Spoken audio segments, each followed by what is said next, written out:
Shogird yigit nihoyatda iqtidorli edi. Ustozi 4 ta xorijiy tilni bilganda u halitdan 7 ta tilda ravon gaplasha olardi.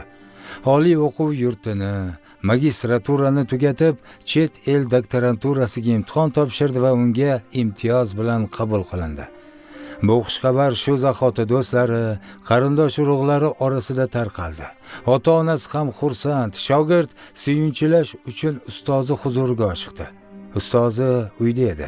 Nimagadir u shogirdining gaplariga e'tibor qilmadi, hatto o'zini eshitmaganga soldi. Shogird bo'lsa har xil xayollarga bordi. Men borayotgan o'qishning nufuzi ham, nomi ham dunyoga mashhur, nahotki ustoz buni g'ash olayotgan bo'lsa, bir og'iz ham miq etmadilar-a, yo boshlariga biron musibat tushdimikan? Bunaqa paytda ko'ngilga shogirdning xursandchiligi sig'adimi? Tinchlikmi ustoz? Mazangiz yo'qroq ko'rinadi, unga xavotirli qaradi shogird. Ustoz yana miq etmadi. Nima bo'la? Shundoq orator odam tildan qolganmi? Shu payt ustoz indamay shogirdining tirsagidan ushlab, qasr monand qurilgan uyining tepa qavatiga boshladi.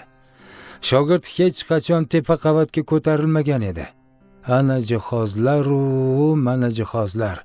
Ana noyob narsalar-u, mana noyob narsalar. Shogird bunaqalarini hatto muzeylarda ham ko'rmagan. Nihoyat bitta juda istarali shoqqina sharqona xonaga kirishdi. Xona o'rtasida xontaxta, 4 tomoniga adras ko'rpachalar solingan, paryostiqlar qo'yilgan, uyning to'ridagi devorda esa o'rta yoshlardagi ayol bilan erkakning surati. Shogird sezdi, ustozning ota-onasi qo'yib qo'ygandek o'xshab turibdi. Ustoz suratlarga qarab, ikki qo'lini ko'ksiga qo'yib, jimgina egilib salom ifoda etdi. Shogird ham sehrlangandek beixtiyor ustoziga ergashdi. U ustozi huzuriga nimaga kelganini ham unutgan edi. Mana dedi ustozi nihoyat tilga kirib. Hashamatni, mazamatlarni ko'rding.